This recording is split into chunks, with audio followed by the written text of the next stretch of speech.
Welcome back to Secret Speaks. How has your day been? Now let's uncover the mystery hidden in today's story.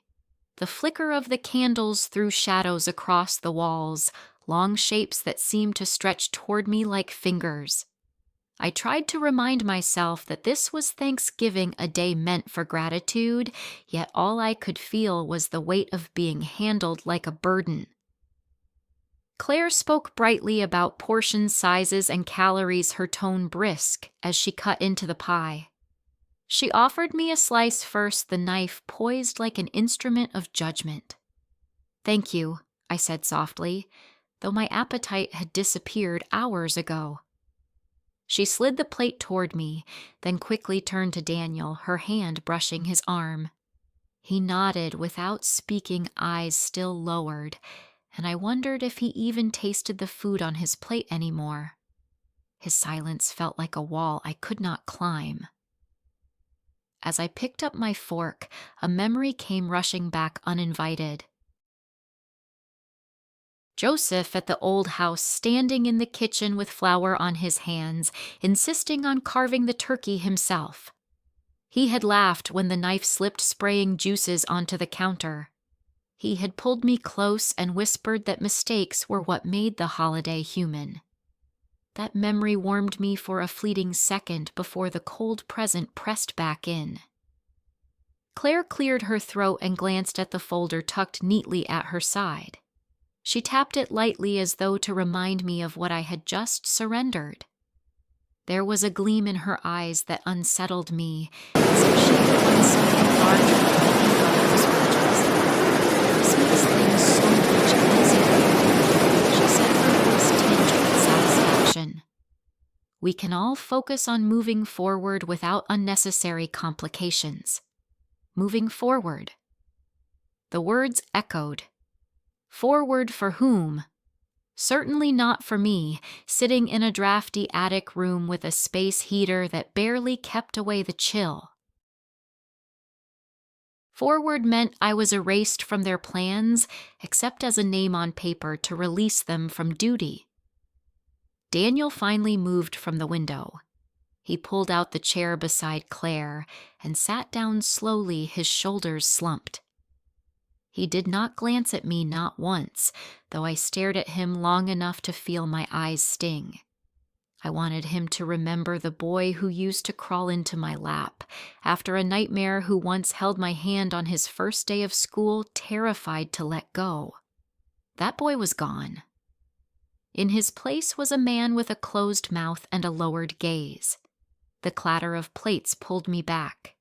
Claire was arranging the dessert on little china saucers, humming a tune I did not recognize. The room smelled sweet, but I felt bitter. My signature was drying on that page, a silent contract that declared I was on my own. I took a small bite of the pie, the marshmallow coating sticking to my tongue.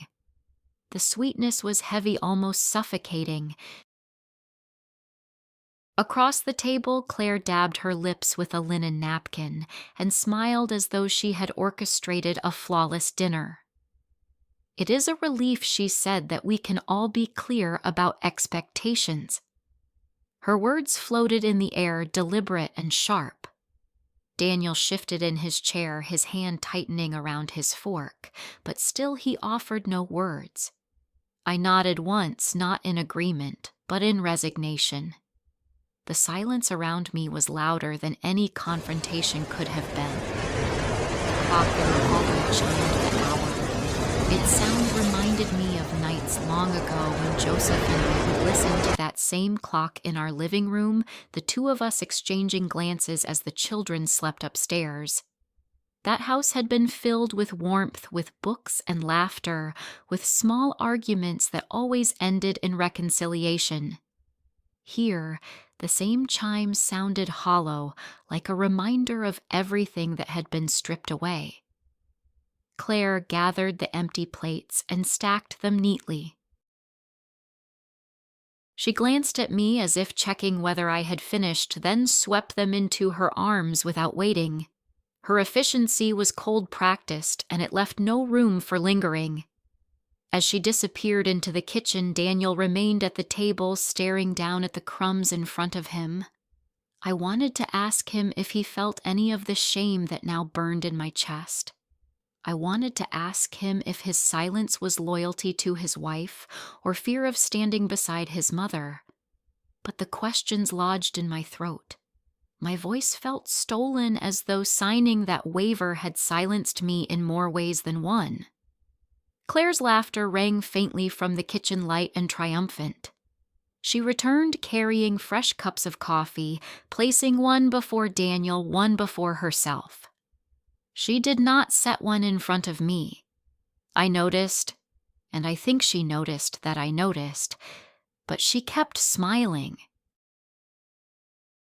I folded my hands tightly in my lap, pressing my nails into my palms to remind myself I was still here, still present even if they treated me like furniture in their carefully curated home. The conversation turned to mundane things: weather forecasts, grocery lists, Claire's plans for her yoga channel. I listened without contributing, each word a reminder of how little space I occupied in their world. Daniel nodded at her sentences, his responses mechanical, as though he had surrendered the ability to speak anything genuine. My eyes drifted to the folder still lying on the counter, the beige edges catching the light of the candles.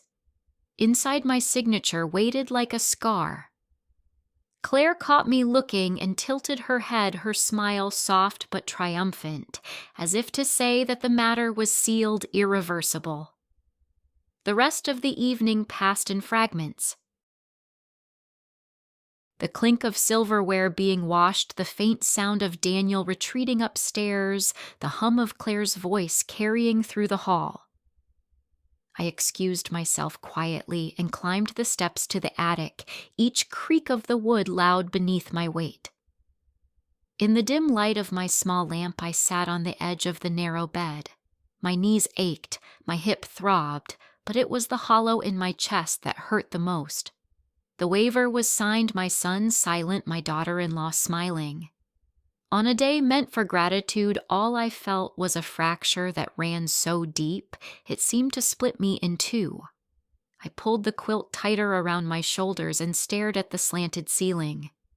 Downstairs, the house buzzed faintly with life that no longer included me. I pressed my hands together, whispering silently to Joseph, wishing he were still here to tell me what to do. But only silence answered, the same silence that had sat beside me at the table all evening, the silence of a son who had once loved me, but now chose to say nothing. And with that silence heavy on me, I closed my eyes and let the darkness come, knowing the real chill had nothing to do with the cold attic air, but with the space that had opened between us, wide and unspoken. I climbed the stairs slowly, the wood creaking under my weight, each step sending a dull ache through my hip. The narrow staircase led to the attic room they had told me would be temporary, a place to heal after the fracture. It was not the guest bedroom on the second floor with the soft carpet and warm lighting. It was the top of the house tucked away where heat barely reached. Claire had called it cozy. To me, it felt like exile. When I opened the door, the air was sharp and thin. The vent in the corner was closed, the metal slats pushed tight. The room smelled faintly of dust and old paint, and though Claire had left a small space heater on the floor, the machine whined weakly and did little to soften the chill. My bed was covered with a thin quilt, printed with faded roses, its edges frayed. I pulled it around my shoulders and sat down on the mattress that sagged beneath me. The silence of the attic pressed down heavy.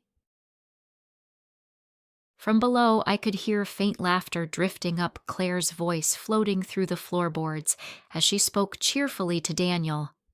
The sound made my stomach tighten. This was their home, their rhythm, their comfort. I was just a shadow upstairs, tucked away so the rest of the house could shine without interruption. My eyes landed on the corner where Joseph's chair had once sat. We had carried it through 3 houses, its wood arms worn smooth by his hands. A week before Thanksgiving, I had noticed it missing from the living room. Claire had smiled politely when I asked, explaining that it was in the garage for now, that it did not fit the new aesthetic. In its place, she had rolled out a mat, propped a ring light against the wall, and said the open space felt refreshing. That chair had been part of my life for over 30 years. To her, it was just clutter. I thought of Daniel standing there when the change was made. He had watched her drag the chair across the floor, his face unreadable, then turned and walked away. No word, no protest, not even a glance at me. That silence cut deeper than Claire's dismissal. I pulled the quilt tighter, but the cold still seeped through. My hip throbbed in rhythm with my heart. I leaned back against the wall, staring at the slanted ceiling where faint water stains spread like faded maps. I tried to tell myself it was only temporary, that once I healed, I could return to my own house, or at least to a warmer space. But Claire's words echoed her tone, so careful and polite that it masked its cruelty. She had said the attic was best for everyone, less strain on Daniel if I stayed out of the way. Later that week, I watched Claire rearrange the hallway. She pulled Joseph's old bookshelf away, the one lined with gardening books and his favorite aviation manuals.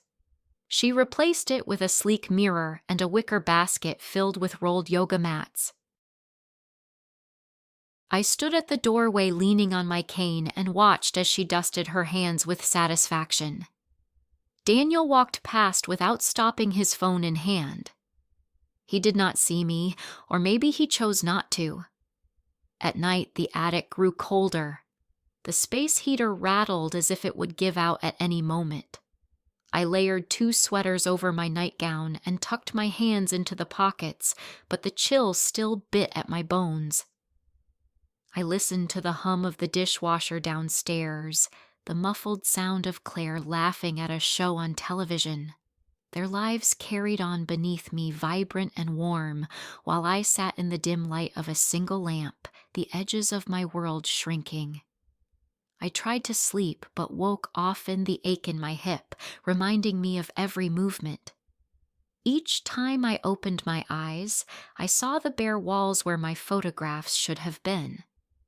When I had first arrived after the hospital stay, I had placed a picture of Joseph and me on the small dresser. It vanished within a week. Claire said she had packed it safely to keep the room uncluttered. I never saw it again. On the 4th morning, I went downstairs for coffee. The kitchen smelled of kale and ginger from one of Claire's smoothies. She glanced at me briefly, her smile polite, then returned to her blender. Daniel was at the table scrolling on his laptop. Neither asked if I had slept well. I reached for a mug, poured the coffee, and felt the silence stretch long and thin. I carried the cup back to the attic, my steps heavy. I noticed the linen closet in the hallway had changed too. My folded blankets were gone, replaced with neat white towels rolled tightly into labeled bins. Lavender sachets hung from the shelves. Claire had called it refreshing when I asked. I did not argue. I simply climbed the last few steps and shut my door. That evening, I heard Claire upstairs near the attic. She was speaking on the phone, her voice lilting, cheerful. She mentioned how much cleaner the house felt, how uncluttered, how light. I sat on the edge of the bed, hands clasped, listening as she moved down the hall. My chest tightened with the realization that I was not part of that vision of lightness. I was the shadow she wanted to erase. Daniel came up later, his footsteps slow on the stairs. He peeked into the attic doorway, his face pale in the dim glow. He asked if I needed anything. I opened my mouth, then closed it again. What I wanted was not something he would give. He stood for a second longer, then nodded, murmured goodnight, and left. The door clicked shut, leaving me in the cold once more. I turned on the space heater and listened to its weak hum. The air barely shifted. I pulled the quilt around me and lay down, staring into the dark. My heart ached more than my hip. I was still alive, still breathing, yet already being erased from the house little by little, one piece of furniture, one photograph, one memory at a time. The night stretched long, and when I finally drifted into sleep, I dreamed of Joseph's chair sitting empty in the garage, its cushions still holding the shape of him. I reached for it in the dream, but when I touched it, the wood dissolved, leaving nothing in my hands. I woke with tears on my face and the attic air cold against my skin, realizing that the feeling of being left behind was not a dream at all, but the truth I was living in that quiet, forgotten room. The first thing I noticed missing was the small wedding photograph Joseph and I had kept framed in silver. It had sat on the dresser beside my lamp for years, its edges worn from dusting. One morning, I reached for it the way I always did to touch the glass before starting the day and found only an empty surface. The lamp still stood there, but the frame was gone. When I asked Claire, she smiled quickly and waved a hand as if it were nothing. She said she had packed it into a storage bin with other keepsakes to make the room feel less dated. A modern home, she told me, needed open spaces and clean lines. Old photographs only cluttered the look. Her voice was pleasant, but the firmness underneath left no space for argument. I wanted to protest to demand it back, but Daniel walked past at that exact moment. He paused only long enough to glance at me before disappearing up the stairs without a word. I felt the words die in my throat. Later that week, I found the blue scarf Joseph had bought me in Santa Fe missing from the closet. I had worn it on chilly mornings, its fabric soft against my neck. The scarf was gone, replaced by a new row of neatly folded white towels Claire must have arranged. She told me brightly that she had set aside anything out of season for donation, that it would make the closet more functional. Functional. The word stung. The erasures came quietly like a tide pulling away pieces of my shoreline. One afternoon, I walked past the mantel in the living room. The photograph of Joseph in his Air Force uniform had disappeared, replaced by a ceramic Buddha and a candle that flickered artificially. The flag folded in a triangle had vanished too. When I looked at Claire, she only said the new setup brought more light into the room. Each time something disappeared, I swallowed my protest. Daniel's silence loomed larger than Claire's explanations. His refusal to acknowledge what was happening made me feel as though it might all be in my imagination, though deep inside I knew it was not. That night, I could not sleep. The attic air was brittle and sharp, and I lay awake staring at the ceiling. The thought pressed harder and harder. If I said nothing soon, there would be nothing left of me here. I sat up, turned on the lamp, and opened the drawer of the nightstand. Inside was a small notebook I had brought from my old house, its cover worn but still intact. I pulled out a pen and opened to the first page. My hand shook slightly, but I pressed it flat and began to write. December 3rd, wedding photo removed, scarf removed, mantle items replaced. Memories erased, but I still remember. I stared at the words until they blurred. Writing them made me feel less helpless, as if I were reclaiming some sliver of control. If they insisted on erasing, I would insist on recording. The next morning, I kept the notebook in the pocket of my sweater. When I went downstairs, I saw Claire shifting boxes in the garage. I peeked inside one while she was turned away. The scarf lay crumpled in a corner, its color dulled from dust. My fingers itched to snatch it back, but Claire caught me looking. She smiled a cool, controlled smile and shut the lid firmly. "You will thank me," she said. "The house feels lighter already." I nodded once and walked away. Upstairs in my room, I wrote again. "Scarf in garage, packed for donation. House feels lighter without me." Daniel came home late that evening. He moved quietly, his footsteps deliberate. I thought perhaps he would come up to see me to ask how I was doing, but he walked straight past the attic stairs. I heard his door close. The ache inside me deepened, but I steadied my hand and wrote another line. Daniel silent. Always silent. As the days passed, the entries filled the pages. Joseph's pipe from the hall table gone. The old quilt his mother had stitched replaced with a gray coverlet. The recipe box that had held generations of handwriting vanished from the kitchen shelf. Each line in the notebook was a bruise proof that I was not imagining it. Proof that someone was removing me piece by piece. One afternoon, I walked into the study and found it entirely changed. Claire had transformed it into a filming room filled with bright lights and cameras mats rolled in the corner. She stood in the middle, stretching her arms overhead, her face glowing under the ring light. The bookshelf of tax manuals and Joseph's gardening notes was gone. In its place stood a mirror that reflected me back small and out of place. She caught sight of me and laughed softly. "This is the future, Margaret. We cannot live in the past forever." I said nothing. My hand went instinctively to the notebook in my pocket. That night I wrote "study erased." Joseph's books removed, replaced with mirror and ring lights. Claire called it the future. The act of writing became my anchor. Each entry calmed the trembling inside me.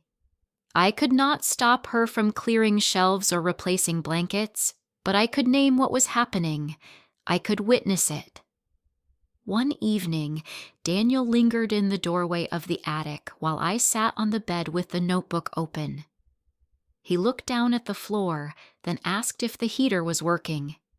I wanted to thrust the notebook into his hands to show him every line, every theft, every quiet wound. Instead, I only said, "Yes." He nodded and left. I watched his back retreat, my heart heavy with words unsaid. After he closed the door, I pressed the pen hard against the page and wrote, "Daniel asked about heater, not about me. He does not want to see." The page filled quickly, ink smudging at the corners. My hand cramped, but I kept writing, determined that even if no one else bore witness, I would. That night I closed the notebook and placed it on the nightstand. I touched its worn cover as if it were a shield. The silence of the attic pressed in again, but this time I did not feel entirely erased. I had the words, I had the record. They could strip away the photographs and the scarves, but they could not strip away what I had written down. I turned off the lamp and lay back under the thin quilt, my hip throbbing with each shift. Through the floor, I heard faint music from Claire's yoga video, her voice instructing strangers to breathe deeply and let go of what no longer served them. I whispered into the darkness. I remember, I will not let go. The heater clicked once, then hummed weakly. I closed my eyes and drifted into uneasy sleep, my notebook beside me, the first entry marked in ink proof that I was still here. The morning was quiet except for the hum of the washing machine downstairs. Daniel and Claire had gone out to the gym, their voices fading as the front door closed. The attic felt colder than usual, the heater rattling weakly in the corner. I wrapped my sweater tight and began sorting through the cabinet where I had stored old linens. My hip ached as I bent carefully, pulling at a pile of folded sheets that smelled faintly of cedar. Behind them, tucked against the far wall, I felt the edge of something hard. I pulled back another stack and saw a small metal box, dull gray, with scratches along the lid. Dust clung to its corners. My breath caught as I dragged it out into the light. It was heavier than I expected, the weight of it solid in my hands. Joseph. The thought came instantly. He had always kept things tucked away careful, private. My fingers trembled as I pried it open. Inside were neat stacks of manila folders, each labeled in his precise handwriting. IRA accounts, trust funds, municipal bonds. The words blurred for a moment as I tried to understand. I lifted one folder and scanned the numbers printed on the statements. They were larger than anything I had ever imagined, line after line of balances that didn't seem real. I counted 3 times, whispering the totals under my breath. $77 million. Every account, every asset, every holding was under my name. Not Joseph's, not Daniel's, mine. He had shifted everything slowly, carefully over years, moving the pieces without ever telling me. My throat tightened as I realized the truth. He had built this to protect me, to make sure I would never be left with nothing. Tears blurred my vision as I turned the pages. There were signatures, notarized transfers made more than a decade ago. I remembered him sitting in his office late at night, papers spread across the desk. I had thought he was working on tax returns for his friends, something small, something routine. I had never asked, I had trusted his quiet diligence, and all the while he had been moving the foundation of our lives into my name, securing me against the storm he must have feared would one day come. At the back of the box was a thin divider with one folder marked in ink. Margaret Personal. My hands shook as I opened it. Inside was a single letter folded neatly. I recognized his handwriting instantly. My love, it began. Life has taught me to prepare for the moments we cannot see coming. If you are reading this, it means I am gone and you are standing where shadows fall. I want you to know you are never alone. What is here is not a gift. It is recognition of what we built together, of the life we shared, of the love that still breathes even when I no longer do. Legacy is not only money, it is memory, it is strength, it is love they cannot erase.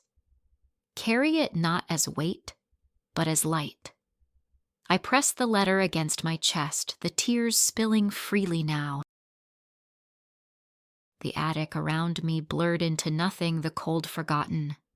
All I could feel was Joseph's presence, steady, as it had always been, guiding me even from beyond. His words cut through the loneliness like a beacon. I sat on the floor with the folders spread around me like wings. It did not feel like power, not then. It felt like a lifeline, as if he had reached across time to place his hand over mine. For so long I had been shrinking, erased by the careful hands of Claire and the silence of my son. But here in this metal box was proof that I was still seen, still valued, still remembered. I read the letter again, each line burning into me. Legacy is not only money, it is memory, it is love. My breath came slowly, steadying, and I closed my eyes. Joseph's voice was in the words, in the ink, in the paper that had softened with years, but still held its shape. When I finally gathered the documents, I placed them carefully back into the box. I tucked it behind the cookbooks on the far shelf, a place Claire would never touch. I wiped the dust from my hands and sat back on the bed. The attic was still cold, but I felt a warmth spreading through me, deep and fierce. That evening at dinner, Claire spoke about renovating the sunroom, about taking out a loan to invest in her rebranding project. Daniel nodded absently, stabbing at his chicken without lifting his eyes. I listened in silence, the letter heavy in my pocket. I did not speak of the numbers I had seen or the love Joseph had left me folded into paper. I only sipped my water and let the silence stretch not as weakness, but as strength. For the first time since I had signed that waiver, I felt steady. Their words no longer pierced me. Claire's bright tone, Daniel's empty nods, they were only noise. Inside me was something they could not touch. That night, when I returned to the attic, I opened my notebook and wrote, December 10th. Found Joseph's box. Accounts in my name, $77 million. Letter says, legacy is not only money. They erase, but Joseph made sure I remain. I closed the notebook and placed it beside the letter. My hands no longer shook. I sat quietly staring at the slanted ceiling, and for the first time in weeks, I felt that I was not just surviving. I was preparing. The silence of the attic no longer felt like abandonment. It felt like a pause, a deep breath before something begins. I touched the letter once more, whispered Joseph's name, and let the calm settle over me. I was not powerless. I was not erased. I had proof.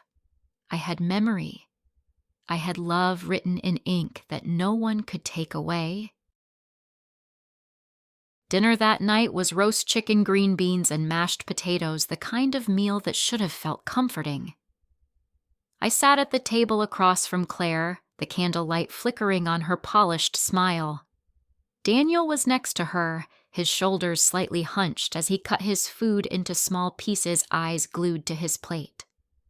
Claire dabbed her lips with a napkin and set her fork down lightly. She looked at me as if she were delivering pleasant news. She said she had been thinking about how to use the attic space once I was more mobile. A permanent studio, she explained, would give her better lighting for her online classes. She let her laugh spill out soft and sharp, then added that I probably did not need so much room anyway. Her words struck like a slap. I felt the heat rise in my chest, but I kept my face calm. I turned my eyes directly to Daniel, willing him to look at me, to speak, to stop her. For a heartbeat, he hesitated. Then he lowered his gaze and busied himself with his knife and fork, chewing without saying a word. The silence felt heavier than Claire's mockery. Her voice was cruel, yes, but his quiet agreement cut deeper. A husband's chair replaced a photograph removed now, the attic itself spoken of as if it were disposable. Daniel's silence was permission, not weakness. He was letting her rewrite everything. I set down my fork and folded my hands in my lap. My hip throbbed under the table, but I barely noticed. All I could hear was Claire's voice, airy and confident, planning a future where I was already gone. Daniel's absence of protest was the ink sealing it. After dinner, Claire cleared the plates, humming to herself. Daniel slipped away upstairs. I remained at the table for a long time, staring at the grain of the wood. Joseph had once refinished this table, sanding it smooth on a summer weekend, his hands stained with varnish. That memory sat there stubborn no matter how they tried to erase it. I rose slowly and made my way back to the attic. The stairs groaned beneath me, the cold waiting at the top like an unwelcome companion. I closed the door, turned on the lamp, and reached for my notebook. My pen scratched the page as I wrote the words, steady despite the tremor in my hands. December 14th. Claire laughed about attic becoming her studio, said I do not need much space. Daniel silent. His silence equals consent.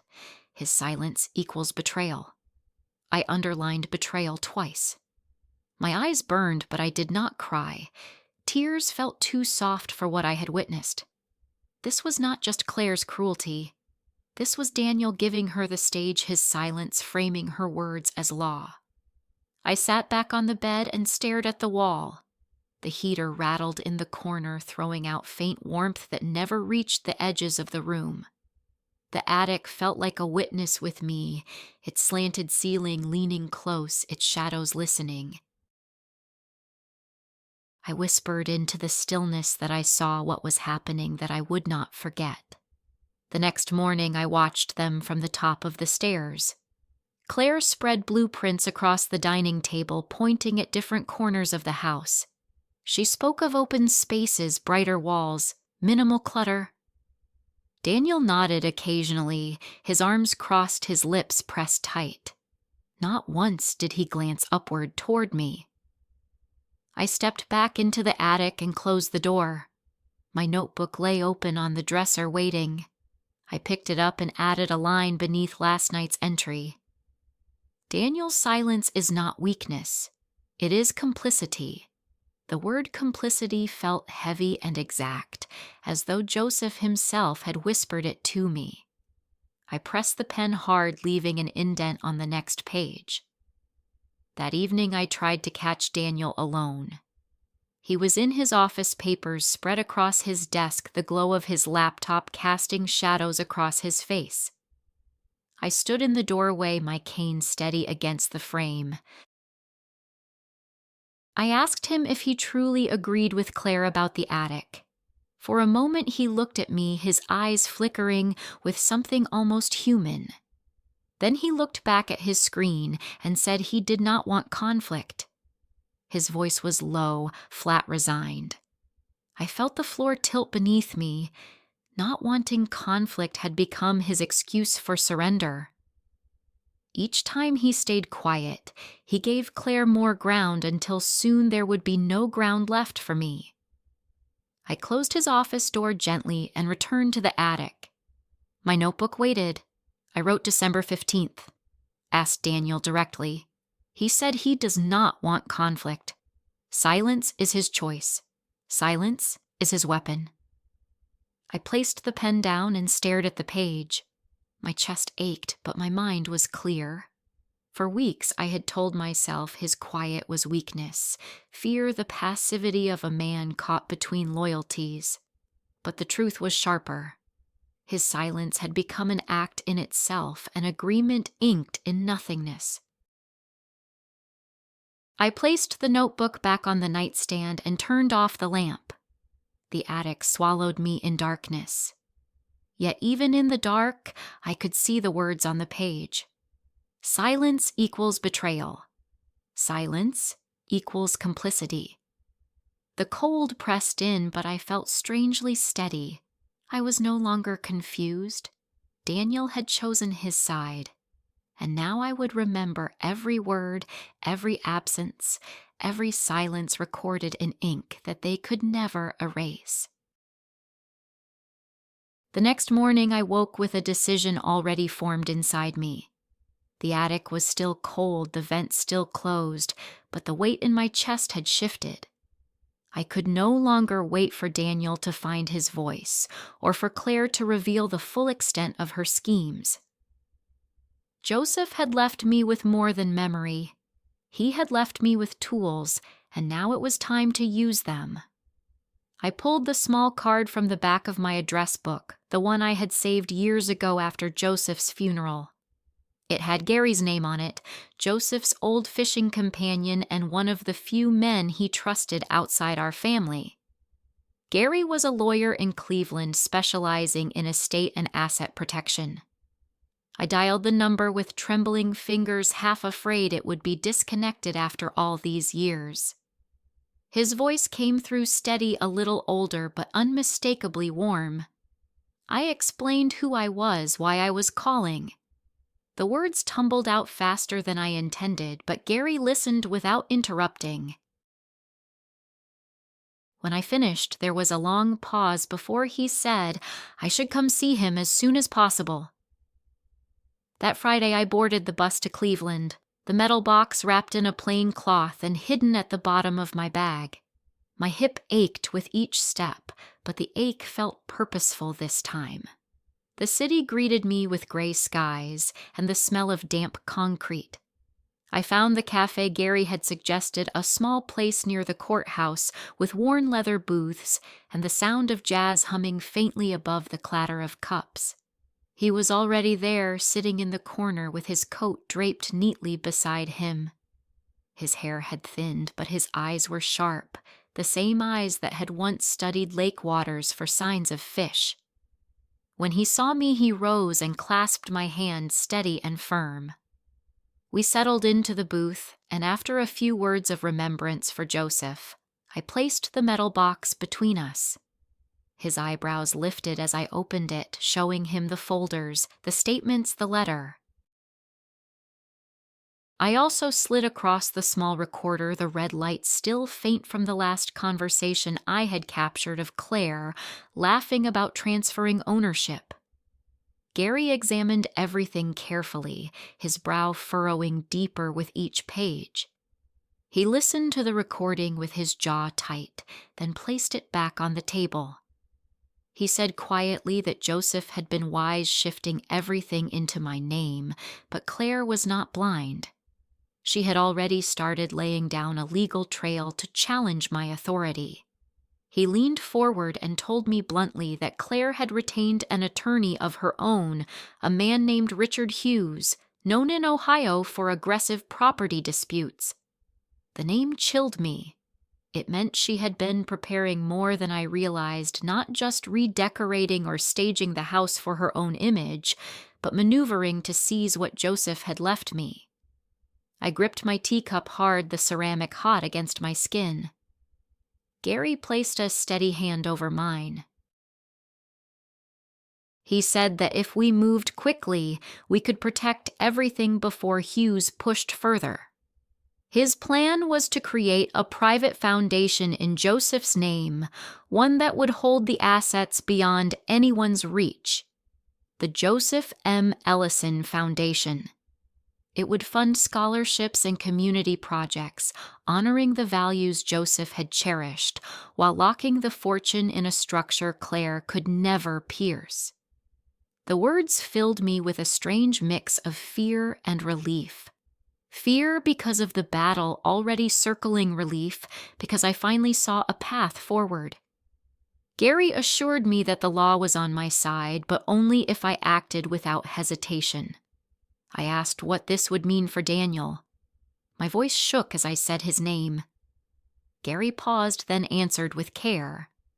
Legally, Daniel was uninvolved. His silence so far kept him safe, but if he continued to align with Claire, Hughes might try to use him as leverage. Gary told me not to confront Daniel directly, not yet.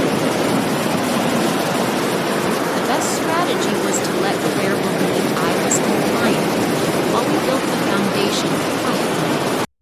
We spent hours in that booth, my pen scratching across forms Gary had drafted, his calm explanations guiding me through each clause. When I signed the first set of documents, I used Joseph's old pen, the one I had carried with me in my bag. The ink felt permanent, final, a line drawn between what had been and what would be. As we prepared to leave, Gary slid the documents into a leather folder and told me he would handle the filings discreetly over the next 3 weeks. Claire and Hughes would not realize until it was too late. I left the cafe with the cold air biting my cheeks, but inside me was a warmth I had not felt in months. On the bus ride back to Columbus, I clutched the folder tight against my chest. Outside the window, the landscape blurred past bare trees against gray sky. My reflection in the glass looked older, yes, but also steadier. When I returned to the house, Claire was in the kitchen blending one of her green smoothies. She looked up briefly, smiled with false brightness, and asked if I had enjoyed my little outing. I said yes, nothing more. Her confidence made her careless. That night in the attic, I opened my notebook again. December 18th. Met Gary in Cleveland. Showed him documents and recordings. He proposed foundation in Joseph's name. Claire has retained attorney Richard Hughes. War is not in the future. It has already begun. I set the notebook down and touched Joseph's letter once more. His words about legacy echoed through me. Love they cannot erase. Strength they cannot break. The attic was still cold, but I felt no shiver. For the first time, I knew I was not only enduring, I was preparing for battle. The next days felt like walking across thin ice, each step careful, each silence deliberate. I kept my routine the same, rising early, moving slowly down the stairs, sipping tea while Claire filled the kitchen with the roar of her blender. She thought I was fading, softening into the background, but inside me the resolve grew sharper. I could not fight this battle alone, and I would not. It was Cheryl who first reached out. I had gone to the market with my cane struggling with the weight of 2 grocery bags when she spotted me at the crosswalk. Her car pulled over quickly, window rolling down with concern etched across her face. She had been in choir with me years ago at church, her voice warm as always. She insisted on driving me home, her eyes narrowing when she saw the attic stairs and heard me admit that Claire preferred me up there out of the way. Her kindness cracked something open in me. I told her more than I meant to, enough for her to press her lips tight in disapproval. She promised she would not let me carry everything alone. I watched her walk away that day, her head held high, and felt the first thread of strength weave itself back into me. May was next. We had worked together long ago at the county accounting office. She still wore her glasses low on her nose, her hands steady as ever with numbers. I called her quietly one afternoon and asked if she could help me with something delicate. She did not hesitate. We met at her home office, surrounded by neat piles of files and the smell of strong coffee. I handed her the folders I had copied from the tin box and the USB drive Gary had given me. She moved quickly, scanning and uploading everything, creating backups onto new drives she labeled with dates and initials. One copy she locked in her fireproof safe, another she gave back to me sealed in an envelope. Her voice was calm but firm when she said, "You cannot keep everything under one roof. If they try to manipulate documents, you need proof stored beyond their reach." As I thanked her, she squeezed my hand and told me she remembered Joseph's steady presence, the way he had always spoken with fairness. She said protecting what he left behind was not just about money. It was about preserving the truth of his life. Doreen came last, but her role was the heaviest. She had spent years working in the county clerk's office, her knowledge of legal filings deep and precise. I invited her to meet me at the small coffee shop near the library where Joseph and I once volunteered. She ordered tea, leaned in across the table, and listened as I explained Claire's maneuvering the waiver and Gary's warning about Hughes. Her face tightened as I spoke. When I mentioned the papers Claire had pushed in front of me, Doreen shook her head. She told me quietly that forged authorizations and fabricated powers of attorney were more common than people realized, especially when an older family member was isolated. She said I needed to watch for any sudden appearance of documents I had supposedly signed, because once those papers reached the courthouse, undoing them would be a long, uphill fight. Her warning chilled me, but her certainty steadied me. She pulled out a small pad of paper and wrote down the name of a paralegal she trusted at the courthouse, someone who could verify filings quickly if I ever suspected fraud. She slid the note across the table, her eyes locking on mine. "Do not underestimate her, Margaret. Protect yourself as if she is already one step ahead." I walked home that afternoon with the note tucked safely into my coat pocket, the cold wind sharp on my face. The street stretched out gray and bare, but I no longer felt the same loneliness pressing down. Around me now were quiet allies, women who had seen enough to understand women who carried strength in ways Claire could never measure. That evening I returned to the attic, the lamp casting its dim glow across the slanted ceiling. I opened my notebook and let the pen move slowly. December 20th. Cheryl saw me struggling, promised I would not be alone. May secured backups files safe beyond the house. Doreen warned of forged authorizations, gave me courthouse contact. I am not invisible. I am not without witnesses.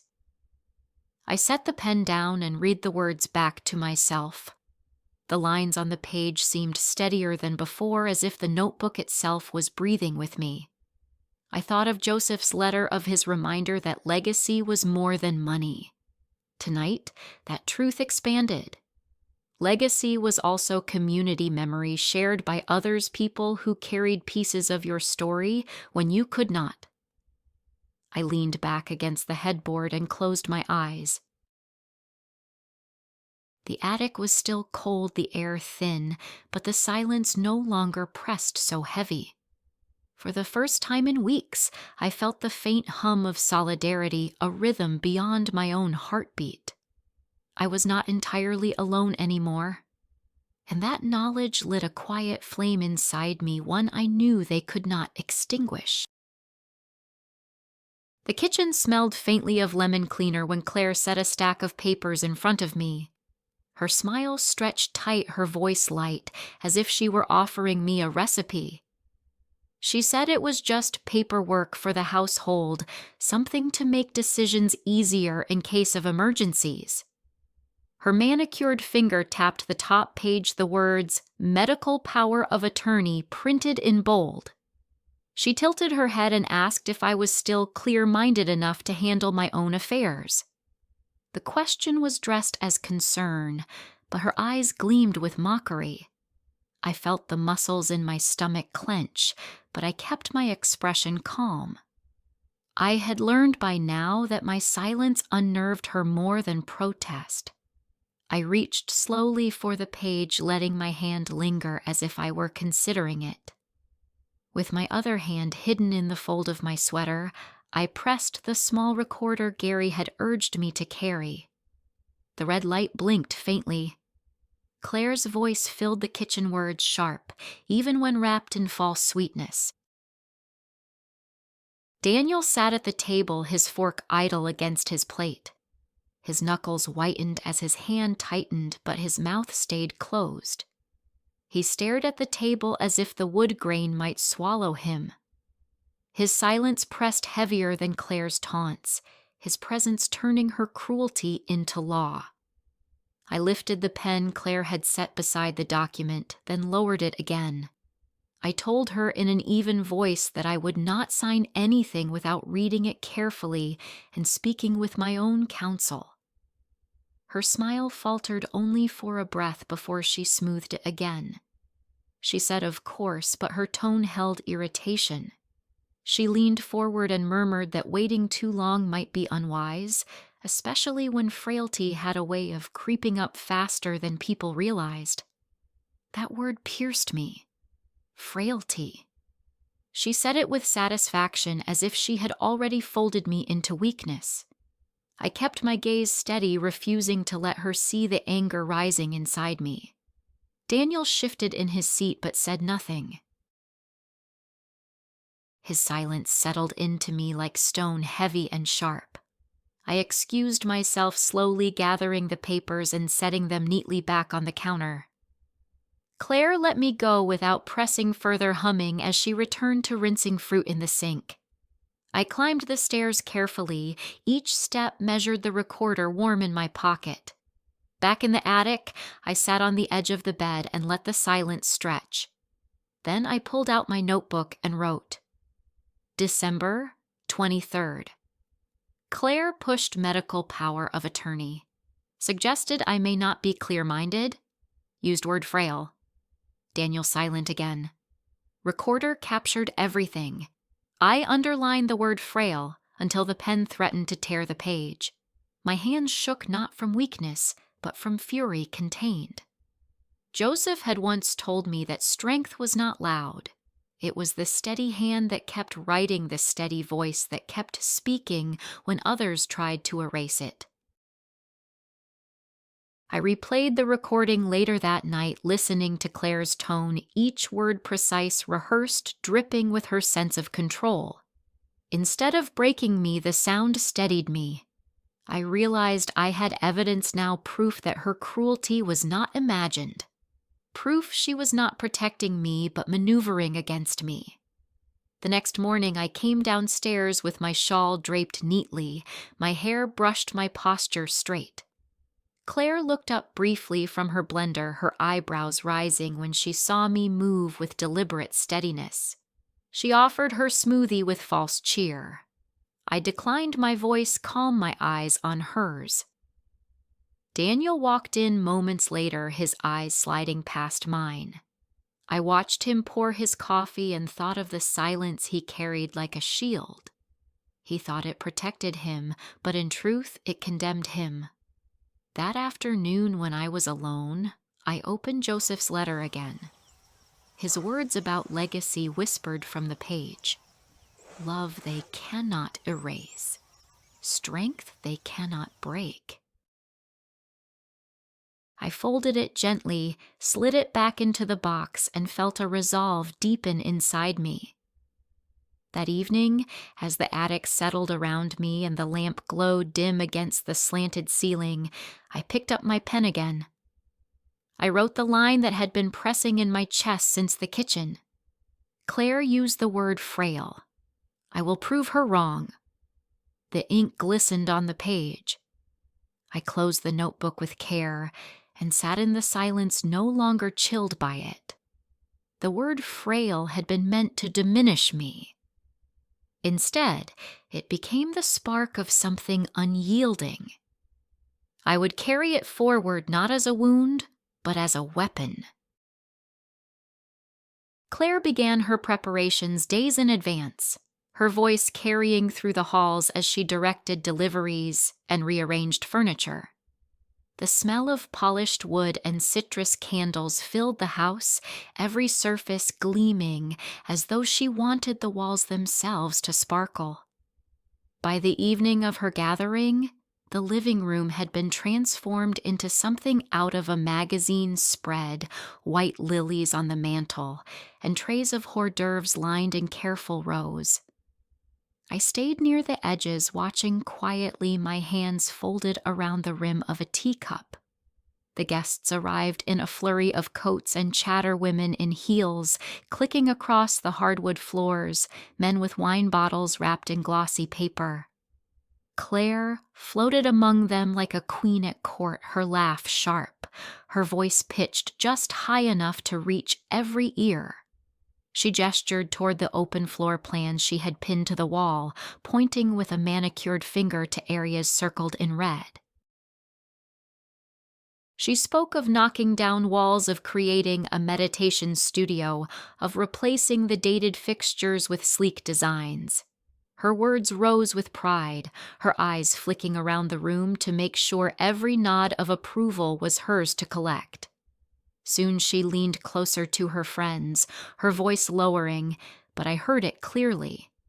She told them that it was only a matter of time before everything in the house, everything in the family name would belong solely to her and Daniel. She said it with a confidence that burned her laugh ringing through the air like glass shattering. The guests laughed with her, their voices blending into a chorus of approval. Not one of them looked toward me. I stood in the corner, a shadow in plain sight, their glances sliding past me as if I were nothing more than a piece of furniture that had not yet been removed. I felt the heat in my chest, not of embarrassment, but of recognition. This was not speculation anymore. She was declaring her victory before the ink had touched the paper. She believed she had already erased me. Daniel stood near the doorway, a glass in his hand, his gaze fixed on the floor. He did not raise his head once. His silence filled the room more loudly than any cheer. I watched his shoulders curve inward, his stance small, as if shrinking from his own complicity. One of Claire's friends asked if she was certain about the legal side, about whether there might be complications. Claire laughed again, brushing the concern aside. She said she had everything under control, that professionals were already in place, that Margaret would not stand in the way. She added that some things were better managed when the older generation simply stepped aside gracefully. The words pricked like thorns, but I kept my face calm, my body still. Inside, I was already moving. I thought of Gary, of the foundation papers he had drawn up, of the recorder tucked safely in my drawer upstairs. Each word Claire boasted tonight would soon become the rope she had tied around herself. When the laughter swelled again, I slipped into the hallway, leaning against the cool wall, the sound of their voices muffled behind me. My hand closed around the banister, steadying myself as my mind turned. She thought the stage was hers, but she had underestimated me. She had mistaken silence for surrender. Later, as the guests collected their coats and the night air swept briefly through the open door, I returned to the attic. The lamplight cast a circle of gold across my small desk. I opened the notebook and wrote carefully, my hand steady. January 10th. Claire hosted party. Declared to friends that everything will soon be theirs. Laughed, mocked, called older generation dead weight. Daniel silent. I will accelerate with Gary. I set the pen down and looked at the words. They felt heavy, final, like a gavel striking wood. My chest rose with a breath that was not weak but sharpened.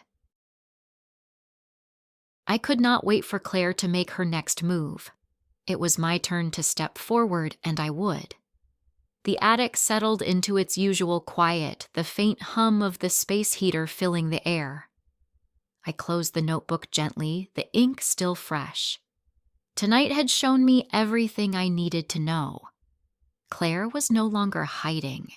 She was boasting. And that would be her undoing. The winter morning was pale when I boarded the bus to Cleveland, the sky still heavy with frost. My cane tapped lightly against the floor as I walked to the back booth of the small diner where Gary waited. He had the same calm expression I remembered from Joseph's days, his briefcase at his side, his coffee already half gone. I slid into the booth, setting my notebook on the table. He opened the briefcase, drawing out a stack of papers neatly bound with clips. His voice was steady as he explained what we were about to do.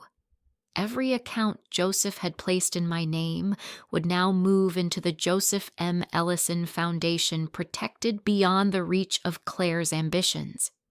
He laid out the documents like stepping stones, each one a safeguard, each signature another barrier she could not cross. I signed with Joseph's old fountain pen, the ink catching faintly on the paper. Each stroke of my hand felt like reclaiming a piece of what they had tried to take. Gary placed the signed copies into an envelope and handed me the originals. He told me to keep them secure away from the house somewhere only I would know. When I returned to Columbus, the air inside the house felt sharp, charged with Claire's voice echoing through the halls. She was on the phone again, pacing in the kitchen, her tone clipped and bright. I heard her mention a transfer, her laugh sharp, when she said it would be wrapped up by the end of the month. I climbed the stairs quietly, pressing the envelope against my chest. 2 days later, the first crack appeared. A letter arrived from the bank, thick with official lettering. Claire opened it at the kitchen table, her red nails tearing through the envelope. I watched from the hallway as her eyes scanned the page. Her smile faltered, then dropped altogether. Her face flushed, her jaw tightening as she read again. She called Daniel, her voice rising. She asked him if he had known about this, if he had interfered. He shook his head quickly, looking as startled as a boy caught cheating on an exam. He glanced toward me once, but said nothing, his eyes falling back to the floor as if gravity itself forced them there. Claire read the letter aloud, her voice shaking with anger. The accounts she had been preparing to claim were no longer transferable. They had been locked under a new entity, the Joseph M. Ellison Foundation, unavailable for personal ownership. Her voice cracked on the word irrevocable. She slammed the paper on the table, the sound jolting against the walls. She hissed that someone must have tricked me, that I was not capable of making such arrangements on my own. I stood in the doorway, my hands steady on the frame, and let her words spill into the air. She did not look at me directly, as if refusing to admit that the woman she called frail had outmaneuvered her. Daniel shifted uneasily, his face pale. He muttered something about letting it go, but Claire snapped at him, accusing him of weakness. His silence deepened until he disappeared into the garage, leaving her voice to echo alone. I walked to the counter and poured myself a cup of tea. The letter still lay open, the bank's seal staring back like a verdict. I set my cup down gently, the clink of porcelain precise controlled. For the first time in months, I felt the corners of my mouth lift. Not in cruelty, not in spite, but in something steadier, a quiet satisfaction that hummed inside me. That evening, when the house fell silent and only the hum of the refrigerator filled the air, I returned to the attic. I opened my notebook and wrote, January 15th. Foundation secured. Bank notified. Claire received denial letter. Rage visible. Daniel silent again. First smile since November. The pen rested in my hand as I stared at the words. They looked strange on the page, that small note of joy among so many lines of erasure and betrayal, but it was real. I closed the notebook softly, the heater humming beside me. Outside, snow began to fall in slow, steady flakes, covering the streets below in white. I stood at the window, watching the world turn quiet, and let myself breathe in the certainty of what had been done. The foundation was real. The walls were built, and for the first time since Joseph passed, I felt not erased, but present. The smile lingered as the snow thickened, a silent witness to the shift that had finally begun. The Fellowship Hall of St. Andrew's smelled faintly of coffee and old hymn books, the kind of scent that wrapped around memory like a shawl. Folding chairs had been arranged in neat rows, facing a long table draped in a simple white cloth. At the center sat a framed photo of Joseph in his gray cardigan, his quiet smile steady as if he were still here. A vase of marigolds stood beside it, their orange petals glowing against the pale winter light streaming through the tall windows. Gary stood at the table with a folder in hand, his presence calm but commanding. His voice carried easily through the room as he read the declaration, each word deliberate. He spoke of the Joseph M. Ellison Foundation, the transfer of $77 million in diversified assets, and the mission it would uphold. Scholarships for older women returning to school literacy programs, grants for community elder care. His voice was steady, not triumphant, but certain as though the work had already begun. I sat in the first row, my cane resting against my knee, my notebook tucked into my bag. Claire arrived late, her heels striking the floor like warnings. She moved briskly down the aisle, her face tight, her eyes sharp. Daniel followed a step behind his shoulders, rounded his gaze never rising from the floor. They took seats across from me but did not greet me. Claire's jaw clenched as Gary continued reading. Cheryl May and Doreen slipped quietly into the row beside me. Cheryl placed a gentle hand over mine, her touch warm, grounding. May held a small USB drive on a keychain, a silent reminder of the copies she had made of every document. Doreen nodded, once her expression firm, as if assuring me that every legal step had been taken. Gary read the line that the assets were now held in an irrevocable trust bound to the foundation and beyond the reach of private claim. Claire's eyes widened. Her lips parted as if to object, but no sound came. She sat frozen, her hands tight in her lap. Daniel leaned back in his chair, his face pale, his eyes closing briefly as though the weight of silence pressed harder than ever before.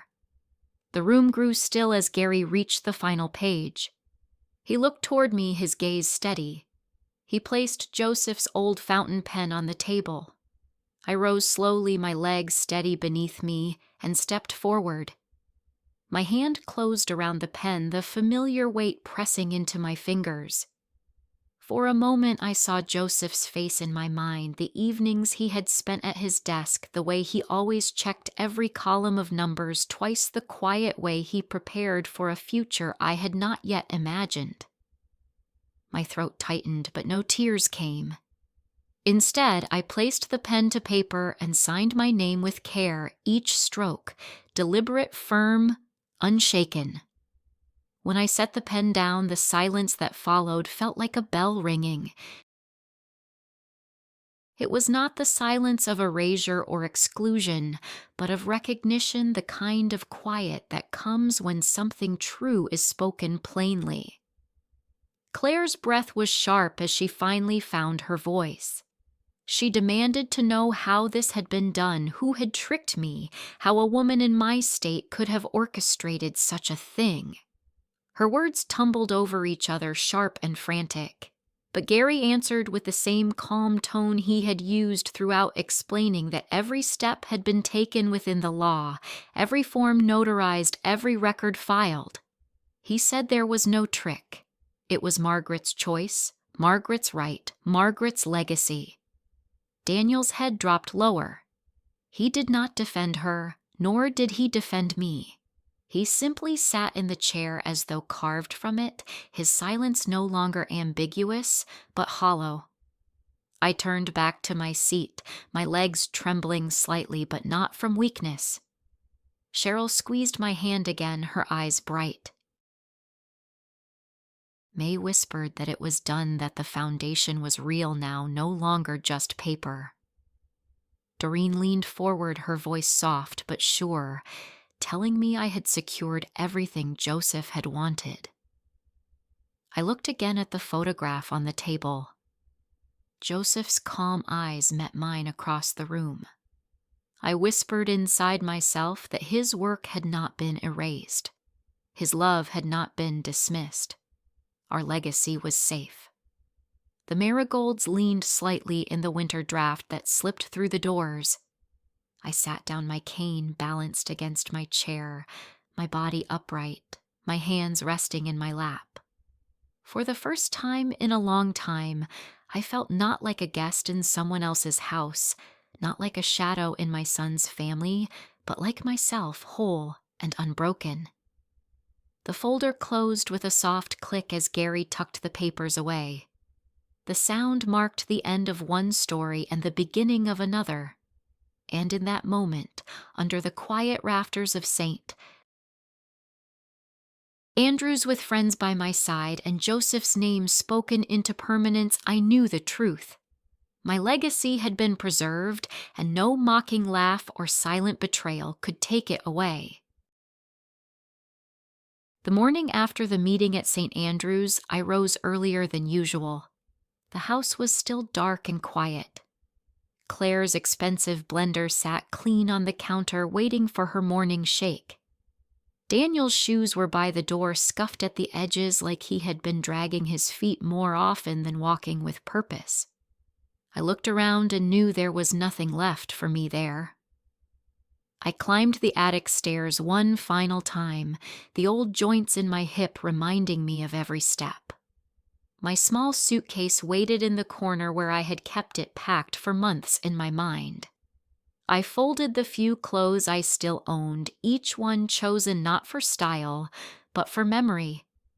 A pale blue scarf Joseph had once picked out, in a roadside shop the cardigan I had mended 3 times the photo frame with us standing under the maple tree. I tucked them carefully inside as if they were treasure. The house was hushed but restless. I could hear Claire's muffled voice through a wall sharp, even when I could not make out the words. Daniel's footsteps crossed the hallway, once paused outside my door, then moved on without knocking. I zipped the suitcase, the sound clear and final in the small space. Before leaving, I reached into the drawer where I had hidden Joseph's last letter. The paper had grown soft over time, the ink still strong and steady.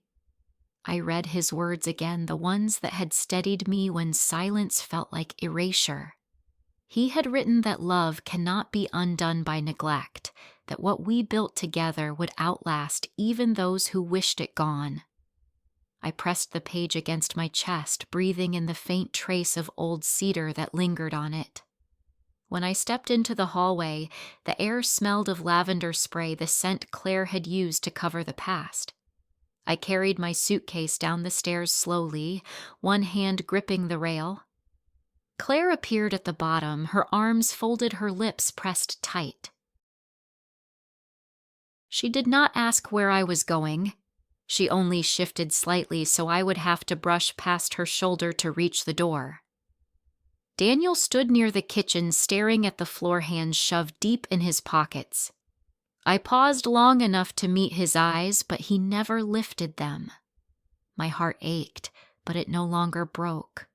Some losses harden into clarity. I pushed the door open and stepped into the cool air of late afternoon.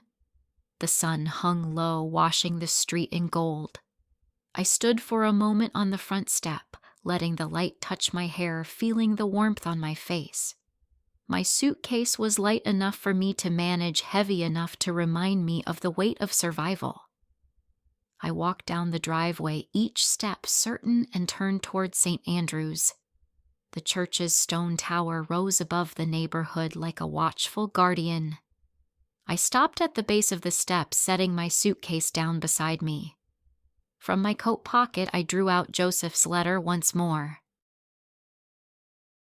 The paper trembled slightly in my hand, but my voice was steady as I whispered the final line he had written.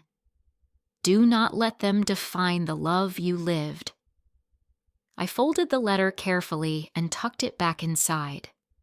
The bells of the church rang softly in the distance, calling the hour. I lifted my suitcase again, but this time it did not feel like burden. It felt like a beginning. The house behind me might still hold my son and his wife, but it no longer held me. My legacy had found its place in the foundation, in scholarships and books, in lives I would never meet but would still touch. I stood there in the sunlight and knew this truth. They could laugh, they could stay silent, but I had kept what mattered. Not only the money Joseph had entrusted to me, but the meaning of our years together, the proof that I was not erased. I had preserved it in a way no one had expected. If you have ever felt invisible in your own family or silenced in the place you once called home, know this. Your story matters. Your memory has weight. Your legacy cannot be taken from you if you choose to protect it. If this story speaks to you, share it. Let it be heard, because sometimes the quietest voices carry the deepest truths.